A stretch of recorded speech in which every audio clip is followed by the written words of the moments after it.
Hornet! Hornet! Okay, thank God I found you. Okay, now, the world wants to know, Hornet. A lot of people have been complaining that saying that Silksong is too difficult. What is your honest response to those people? Shaw!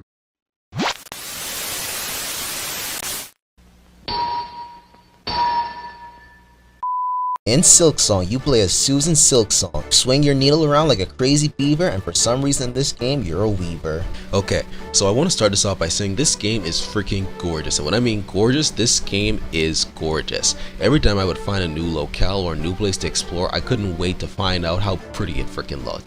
I love the designs of the backgrounds, the enemies that fit into the stage as well, and what possibly getting new entries in my monster manual essentially so I can learn a bit more about them as well. And the crazy thing is with this game, like I don't feel like I've ever been bored playing it. Like I've always been enjoying playing this game so much, and it's just it's honestly just crazy to think about this, and I can actually enjoy a modern video game.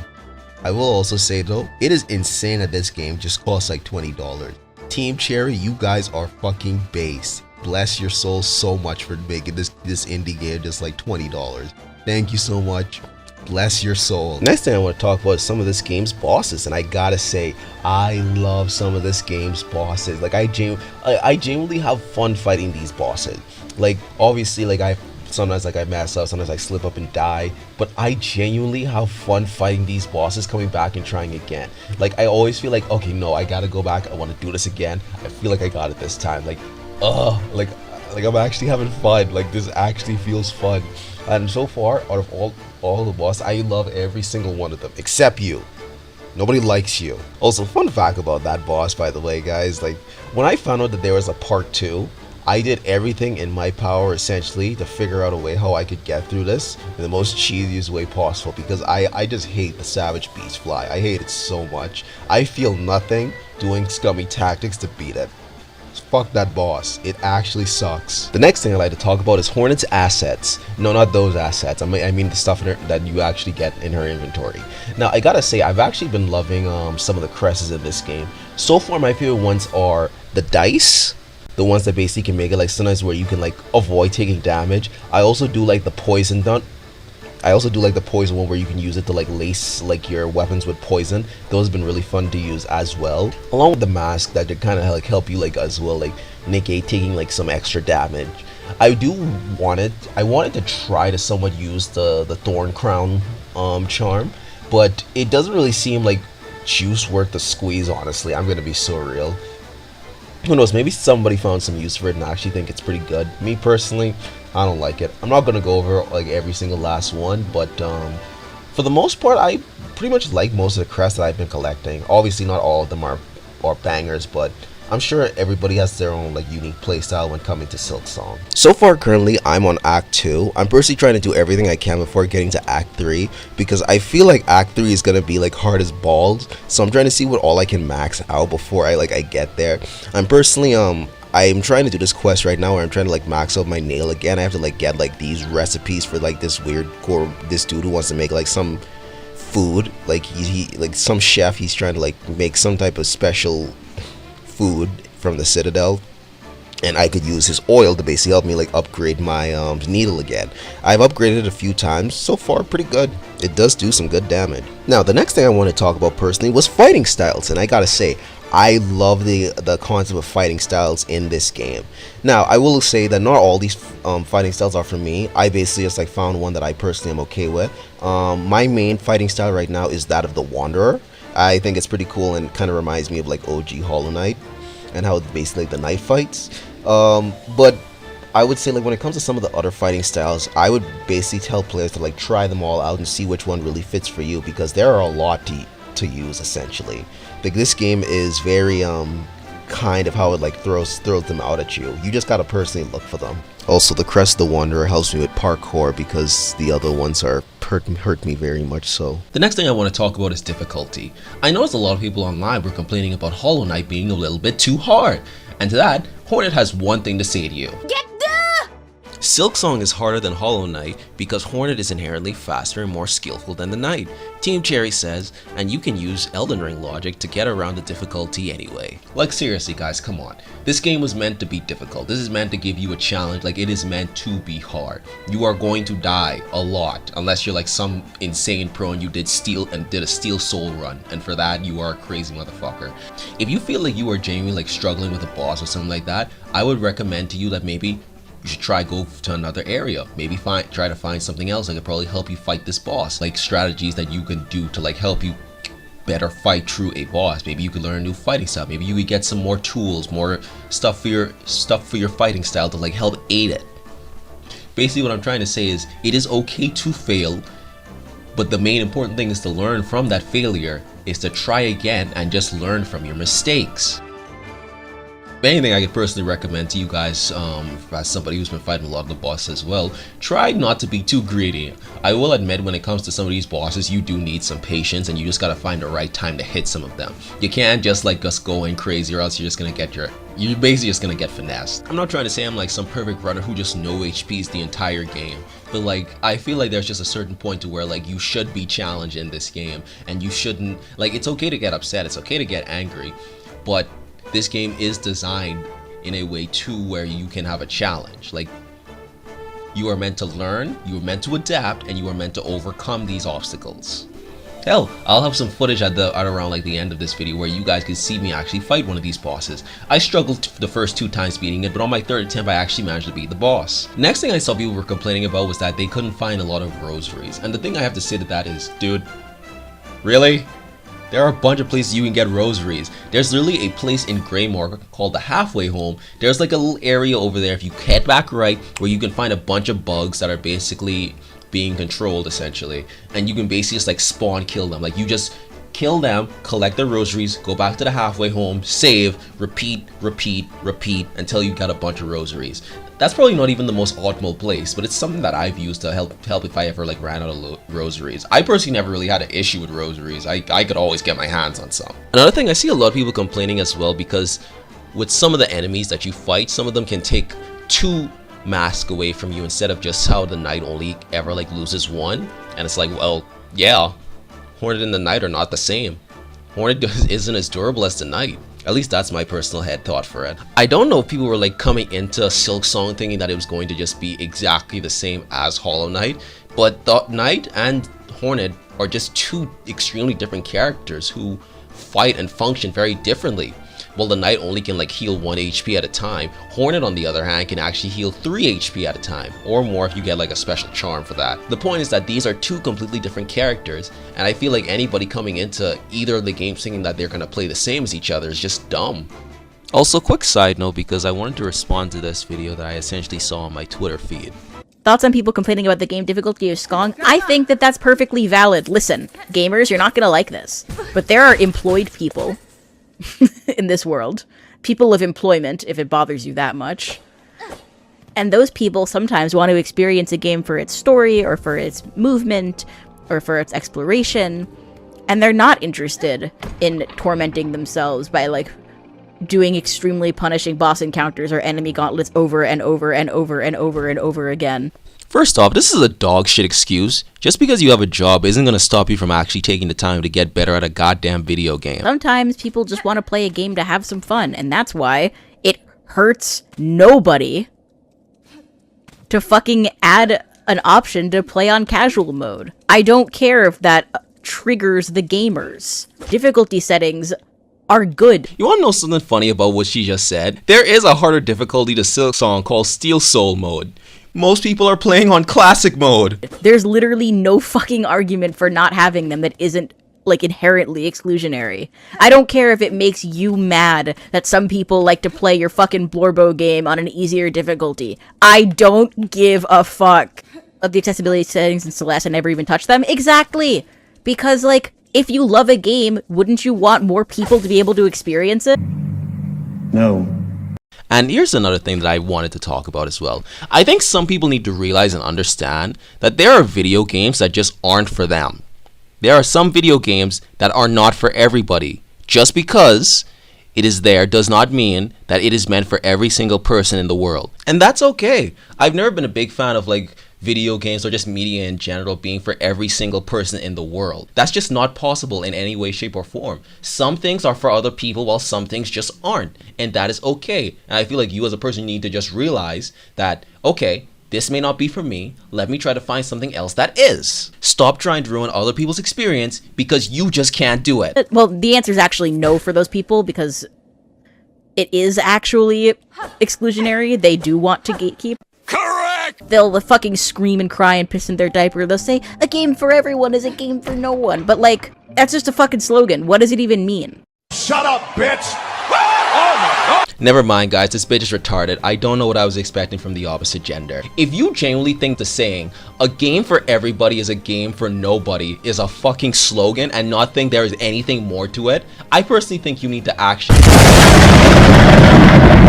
Look, what I'm trying to get across here is that Team Cherry at this point, they know who their original fan base is, and they're most likely going to try to appeal to their original fan base of the original Hollow Knight game. While it is still fine for new people to come into the game and to play for themselves, that's completely fine. I hope new people come in and actually enjoy the game.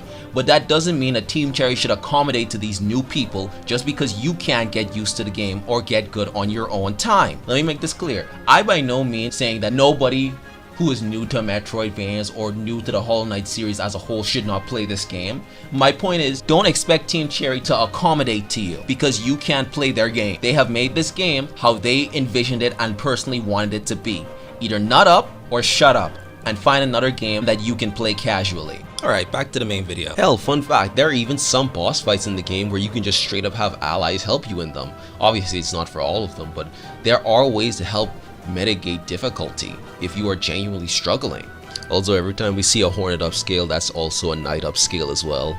I also brought a friend on who basically I asked if they wanted to talk about their experience with Hollow Knight so far and willing to just share a little bit of info about basically how much they've been enjoying the game. Alright, Zach, tell me everything you've been loving about Silksong so far. First of all, the map is considerably larger with many more secrets to unlock. At least that's how I've been feeling as I've been exploring. Very, very fun to explore. The world feels considerably more alive than in Hollow Knight. I'm going to be drawing parallels to Hollow Knight, the original Hollow Knight, and that makes complete sense that it feels so alive because it is alive. It is more alive than in Hallownest. Hallownest was essentially a corpse that was simply huddling along due to the infection to some extent, with very, very few NPCs that you could actually talk to. In Silksong, you meet entire towns of NPCs. You help rebuild entire towns. Not one, but two. Potentially three. I haven't got that far into the game. Maybe there's something going on with Bone Bottom, not sure. But that all contributes a lot to feeling the world come alive in many ways. There's more enemies even than in Hollow Knight, which is quite impressive. They're much more complex. Obviously there's going to be pretty simple enemies like in every game. You can definitely feel that the AI in Silksong of many enemies is much more complex and challenging than in Hollow Knight, in terms of regular enemies that you meet on the routes and such. Which, I personally find to be quite frustrating at times, but at the same time also quite fun depending on the circumstance. And heck, it's a Metroidvania, it's got Hollow Knight in the title, you're expecting some difficulty. Okay, again, I haven't finished the game yet, I've only got to Act 2 recently, but there's so much lore that builds on the world that Hollow Knight established in a completely different way, especially when it comes to the main character. Of course, in Hollow Knight we got glimpses of the personalities of many different characters, including Hornet, but the fact that we were playing as essentially again, almost a walking corpse, not really a bug in itself, that we couldn't actually talk, we didn't really have a personality, we were just an empty shell, as we were designed to be, of course, that's the Knight. But Hornet is very much not like that, and through the course of the game, you very much get to see and experience that. both from interactions that she has with other characters, as well as, and this is crucial, the Hunter's Journal, which has many different notes, one for each enemy, from Hornet's perspective. And this is a small detail that I don't think will be too bad to spoil, is that Hornet seems to really like fluffy creatures, which I find to be hilarious. There's many different entries in which it says, I would very much like to pet the third creature if it weren't for its aggressive nature, or something of the sort. And that's in multiple occasions, and I find that actually quite adorable. Despite the fact that in the vast majority of contexts, Hornet is an absolute badass, she definitely has a bit of a soft side that we don't get to see very often. And that little glimpse makes her a lot more special, I think. The bosses are great. In Hollow Knight, lots of bosses were really fun, but many had small issues, especially when it comes to the repositioning problem, as it's sort of been termed in the fandom, where bosses, especially large bosses like the failed champion False Knight, reposition throughout the arena several times, and that's obviously necessary. However, they telegraph those movements very, very poorly, and they become by far the hardest moves to dodge in those sorts of battles. It's not just him either. It's others, such as especially the Broken Vessel, as well as Lost Kin, the upgraded version, or the hard version, rather. They have the same problem, even if it's not quite as egregious due to the fact that they're a smaller size. That is present almost nowhere in Silksong, which is very, very much appreciated. All the movements that the bosses have in the arena are almost always either teleports that are very unlikely to hit you, or are specifically designed to not hit you, to teleport to a different part of the arena, or they move as part of the attack. It's all integrated, and that is very, very sound game design, I feel. It makes the bosses a lot less frustrating and a lot more fun. Okay, if you feel like you could like say any like last little bits to Team Cherry for making such a great game, what would you say to them? Ooh. I would say I can definitely tell that you enjoyed working in this game. If I know any game design, I'd probably enjoy making something of this sort of scale and size, as well as quality as well. Not to mention, they have very much learned the many lessons from Hollow Knight.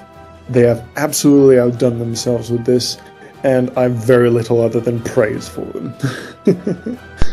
All right, I'm glad to hear it, man, and thank you so much for just sharing your opinion all night, being willing to share it.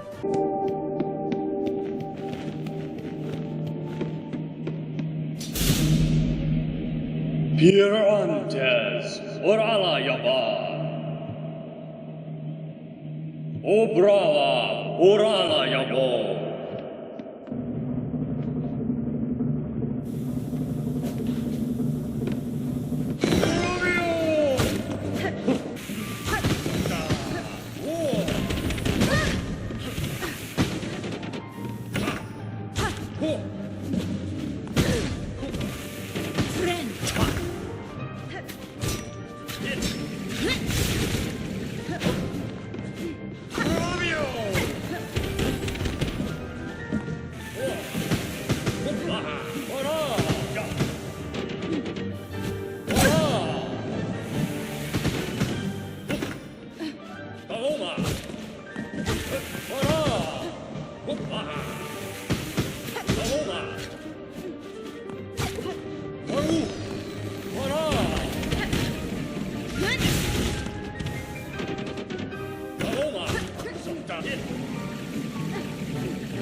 Alright, other than that though, thank you guys for watching. Tell me if you guys have been enjoying Silksong as much as I have. Maybe you found some stuff that you like or dislike. Tell me in the comments below. But yeah, I'll see you all for whatever I make next. Peace.